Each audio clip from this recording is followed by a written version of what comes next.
Hi friends, তোমরা সবাই কেমন আছো? আশা করি তোমরা খুব খুব ভালো আছো। কিন্তু আমার গলার অবস্থা সত্যিই খুব খারাপ। তো আমি তোমাদের কাছে তারপরে একটা রেসিপি শেয়ার করছি ভয়েস ওভারের মাধ্যমে। কোথাও যদি তোমাদের ভয়েস বুঝতে অসুবিধা হয় তো একটু তোমরা অ্যাডজাস্ট করে নিও। আজকে তোমাদের কাছে যে রেসিপিটা নিয়ে এসেছি সেটা হচ্ছে chicken pan fry momo recipe নিয়ে এসেছি। তো চলো চটজলদি তোমাদের সাথে chicken pan fry momo recipe share করা যাক। আচ্ছা, আমি কিভাবে চিকেন প্যান ফ্রাই মোমো বানালাম তো সেটাই তোমাদের সাথে শেয়ার করব। তো এই মোমো বানানোর জন্য সবার প্রথমে সস বানিয়ে নিয়েছিলাম, মোমো সস। তো এই রেসিপিটা যদি কেউ জানতে চাও অতি অবশ্যই আমাকে কমেন্টস করো, আমি কিন্তু শেয়ার করে দেবো। তারপর কিন্তু আমি স্টাফিংটা রেডি করে নিয়েছিলাম।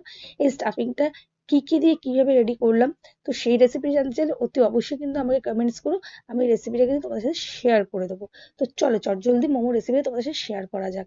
তো দেখো, আমি পরিমাণ মতো ময়দা নিয়ে নিয়েছিলাম মোমো তৈরি করার জন্য। আর সুন্দর করে মেখে নিয়ে একটা বড় ডো বানিয়ে নিয়ে তাকে রুটির আকারে বড় করে বেলে নিয়েছিলাম আর গ্লাস দিয়ে ছোট ছোট করে কেটে নিয়েছিলাম। তারপরে আমি স্টাফিং গুলো পরিমাণ মতো তার মধ্যে ভরে নিয়েছিলাম। তো আমি যেমন পেরেছি এখানে মোমোর শেপ দিয়েছি, তোমরা যে যেমন পারবে সেরকম শেপ দিও। আমি যেরকম দিয়েছি বলে তোমাদের দিতে হবে এমন কোনো মানে নেই, তোমরা যেমন পারবে তেমন শেপ দেবে।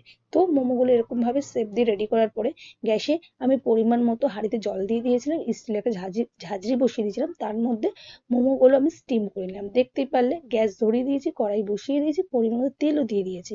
তা স্টিম মোমোগুলোকে সুন্দর করে লাল লাল করে কিন্তু দেখো ভেজে নিয়েছি। দেখো, এবার তুলে নিলাম, লাল লাল করে ভেজার পর তুলে নিলাম। দেখতে কতটা সুন্দর যে, দেখতে পাচ্ছ তো? তো তোমরা কিন্তু এরকম ভাবে ভাজা অবস্থাতেও খেতে পারো। তো আমি এরকম ভাজা অবস্থা খাবো না। তো আমি যে সসটা রেডি করেছিলাম বাড়িতে, সেই সসটা দিয়ে আমি এটা ফ্রাই করবো। তো চলো চটজলদি সেটা শেয়ার করা যাক তোমাদের সাথে। তো যে মোমোগুলো ভেজেছিলাম তেলের মধ্যে, সেই বেঁচে থাকা তেলটির মধ্যে আমি আর কি তৈরি করা সসটা আমি দিয়ে দিলাম। দেওয়ার পরে আমি ভেজে রাখা মোমোগুলোও দিয়ে দিলাম। দেওয়ার পরে আমি ওর মধ্যে পরিমাণ মতো অরিগ্যানো দিয়ে দিয়েছি, পরিমাণ মতো বাটার দিয়েছি। তারপর নাড়াচাড়া করলাম। আমি এখানে আলাদা করে কোনো নুন ব্যবহার করিনি, কারণ সসের মধ্যে নুন দেওয়া ছিল। তা দেখতে পারলে নাড়াচাড়া করার পর নামিয়ে নিলাম।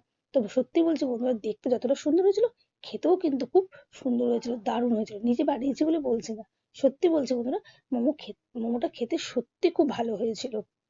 তো তোমাদের আজকে রেসিপিটা কেমন লাগে? যদি ভালো লাগে অতি অবশ্যই কিন্তু তোমরা লাইক শেয়ার কমেন্টস করো।